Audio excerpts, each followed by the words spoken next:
Сайн байцгаана уу? За би өнөөдөр та бүхэндээ БХ буюу Big Light Hunt буйванг монголоор орчуулах юм бол дагагч нохойн шалгалт, хамтрагч нохойн тест гэж орчуулж болохоор байна.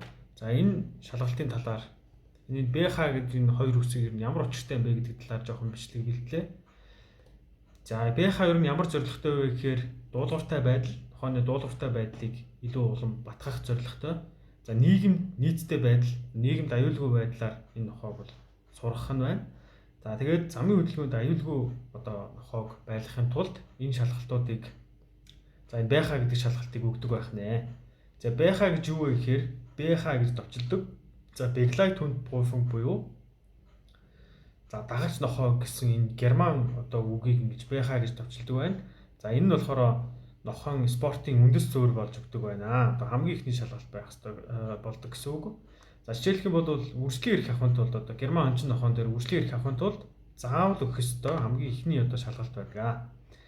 За энэ бол нохойны хийх ёстой бүх сорилтуудын хамгийн ихнийх нь бөгөөд янз бүрийн чиглэлээр тэмцээнд оролцох урьдчилсан хамгийн ихний шаардлага байдаг.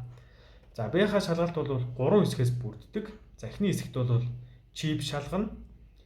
За тэгээд бичиг баримтаа тулгах ёстой. За шүүгч бүртгэж авах ёстой нохойг болон эзнийг. За тэгээд хоёрдугаарт бол дасгалуудыг гүйцэтгэнэ. За гуравдугаарт бол гудам дах шалгалт байдаг. За нэгдүгээр хэсэгт нь бол чип болон нохойн төрөлхийн занг шалгах ёстой. За энэ үед бол жижиг өрөөнд нохойг сул тавиад хитрхи аймхаа юм уу эсвэл хитрхи төрөмгийн зам гарахгүй байна гэдгийг шалгах ёстой. За БХ шалгалтыг өгөхэд бол хамгийн бага 15 сартай байх ёстой. За хоёрдугаарт бол дасгалуудыг гүйцэтгэх ёстой. За энэ гудам дах шалгалт бол жоох их юм байгаа. Гэхдээ ярихгүй болохгүй. За гудамд бол нийгэмдх аюулгүй байдал, хэр зэрэг нийгэмшүүлсэнийг бол туршиж үздэг. За энэ нь бол Орц группнээс гадуур явагддаг. За Орц групп нь гэдэг нь болохоор СВ-ийн дэлхийн герман онцны холбооны OG буюу хамгийн жижиг нэгж байдаг. За тэнд болохоор шүүгч өдөр тутмын нөхцөл байдалд нохойны зам байдлыг шүүдэг. За гүйж явж байгаа юм уу эсвэл дугуйтай хөндлөн гарахад нохой хэрхэн бие авч явж байгааг шалгадаг. За олон дундуур олон хүмүүстэй газар ингээд бие хэрхэн авч явж байгааг бас шалгана. За үүнээс гадна болохоор эзэн харагдахгүй байхад бусад тэр зөрүүдээр бэлтгэсэн оролцогчд руу төхөж очоод ямар зан гарахыг бас шалгаж үздэг байх нэ. За ингээд мэдхэд илүүдэхгүй зүйл бол 3 дугаар хэсгийг авах уу үгүй юу гэдгийг зөвхөн шүүгч шийддэг. За дээр хэлмэнтүүд нь заавал байх ёстой боловч БХ-гийн хамгийн чухал 2 дугаар хэсгийг хэр зэрэг гүйцэтгэлээс нь хамаарат 3 дугаар хэсгийг авах уугүй юу гэдгийг шийддэг. За хэрв шалгахаар бол дараах зүйлсийг шалгаж болно. За нохойг хөвтөх юм уу сууж байгаа үед нь бол бөмбөг эсвэл түүнтэй төсөө зүйлээр тоглох ёстой. За галт тэрэг эсвэл автобус өнгөрөхөд тайван суугаад юм уу эсвэл хөвтөд байж ах ёстой. За нохойд бол анхаарал сарниулах скутер юм уу тишүүр, суг таягтай эсвэл уулын таягтай хүмүүс яг хажуугаар нь алхуулж үздэг. За эсвэл машин суух болон буух үйлдэлийг маш сайн хийдэг байх ёстой. За нэгдүгээр хэсэгт авсан тесттэй адилхан хэд догшин юм уу эсвэл хэд аймхаар зан гаргаж болохгүй. За замын хөдөлгөөн ихтэй төв замны хажууд хэсгээр бол уулын алхагч таягтай хүмүүс ингээд хажуугаар нь зөрөхөд нохой тайван суух юм уу эсвэл хөвтөд байж ах ёстой байх нэ. За энэ схемийг би бичлэгэн дээр илүү сайн тайлбарлая гэж бодож байна. За энэ схем нь бол ингээд маш тодорхой SW клубын дэлхийн герман онцны нохойн холбооны сайтн дээр ингээд байж идэг юм байна. За тэгэхээр хэдлээ бичлэг рүү орох юм бол илүү сайн тайлбарлах боломжтой болно. За тэгэхээр бичлэг рүүгээ оръё. Энэ бичлэгийг эхнээс нь би та бүхэнд яг ямар юм болж байгааг тайлбарлаж өгье. За гүрэнцтэй гэдэг нь болохоор яг зүүн талдаа ингээд зэрэгцээд сууж байгааг нь хэлж байгаа шүү. За зүүн талдаа ингээд зэрэгцээд нохой сууж авах ёстой. За тэгээд чигээрээ шүүгчийн тохиог хүлээгээд чигээрээ 50 алхмыг хийх ёстой. Энэ болохоор хэвийн алхам. Тэгээд хөтлөөтэй хэвийн хурдаар 50 алхмыг хийн. Чигээрээ явна. Эхлэх цэгээс. За 50 алхмаа хийцэн болвол буцаж ирэх ёстой.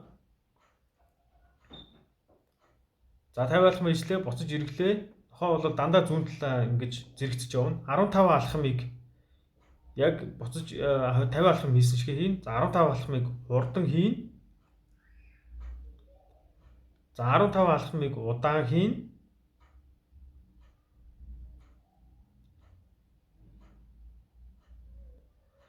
За тэгээд 5 алхмыг зүгээр хэвийн хурдаар хийн. Ингээд дахиад баруун гарт шигээ эргэнэ. Баруун гарт шигээ эргээд 15 алхмыг хийн хэвийн хурдаар. За дахиад баруун гарт шигээ эргэнэ. Баруун гарт шигээ эргээд 15 алхмыг хэвийн хурдаар хийн. Буцаж эргэнэ. Буцаж эргээд 7 алхмыг хэвийн хурдаар хийн. Суулгана. Шүүгч рүү харна. Шүүгч яв гэх юм бол яваад ихэлсэн цэг рүүгээ очих хэрэгтэй байдаг. За ингээд зүүн талдаа зэрэгцсэн хэлбэрээрээ яг ихсэн цэг рүүгээ явна. За тэгээд буцаж зүүн эргээд групп руу орох хэрэгтэй. За групп бол 4 хүнээс бүрдэнэ. Групп дотор ороод голд нь ингэж ороод 8-ын тоо үүсгээд буцаад гараад явах хэрэгтэй. За энэ юу гэсэн үг гэхээр нэг хүний баруун гар талаар нь эргэнэ. За дахиад нэг хүний зүүн гар талаар нь эргэнэ. Зүүн гар талаар нь эргэлээ. За тэгээд өгзүүр дээр нэг хүний хажууд очиод суух ёстой. Суун. За энэ групптэй баярлаа гэж хэлэх ёстой. Энийг ерөөсөө мартаж болохгүй гэж байгаа. За тэгээд ихсэн цэг рүүгээ очино. За энэ бол 2 дугаар хэсгийн нэг дэх даалгавар нь ингэж дуусч байгаа. За ингээд эхлэх цэг дээрээ ирэнгүүтээ хөтөлгөөгөө авна. Шүүгч рүү харна. Шүүгч эхэл гэсэн тохио гэх юм бол эхэлнэ. За ингээд алхам чигээрээ 50 алхмыг энгийн хурдаар хийх ёстой. Хөтөлгөөгүй 50 алхмыг энгийн хурдаар хийн.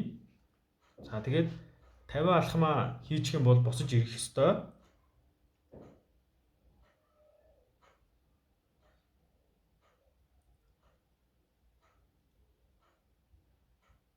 За 50 алхам хийлээ буцаж ирэглээ. Ингээд 15 алхмыг яг 50 алхам хийсэн шигээ энгийн хурдаар хийн. 15 алхмыг хурдан темптэй хийн. 15 алхмыг удаан темптэй хийн.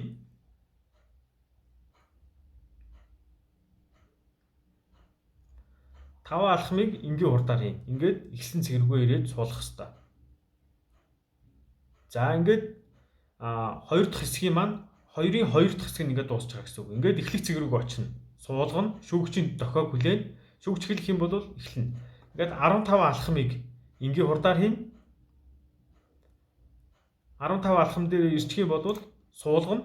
За энэ дээр би зогсоож байгаа нэг юм хэлчихье. Суулгана. Ирээд зогсонгуудаа суулгаж болно. Эсвэл явдал дундаа суулгаад явчих болно. 15 алхмаа хийчингүүтээ шууд орхио явчих болно гэсэн үг. За ингээд 15 алхмаа хийлээ, суулгана, үлдээн. Ингээд ийшээгээ нохоогоо орхингуудаа 15 алхмыг хийх ёстой. 15 алхмыг хийлээ, шүүгч рүү харна. Шүүгчинд байгаа шүү дээ, тий? Шүүгч рүү харна.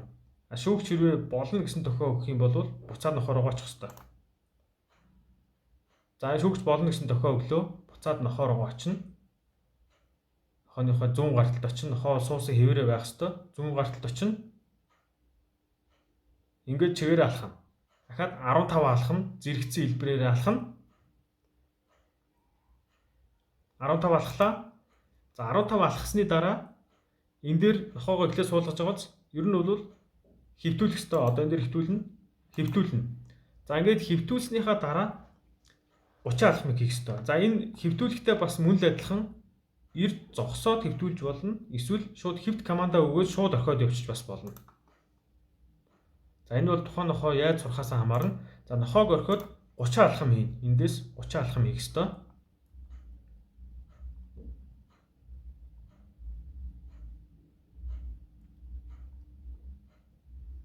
За 30 алхам хийлээ.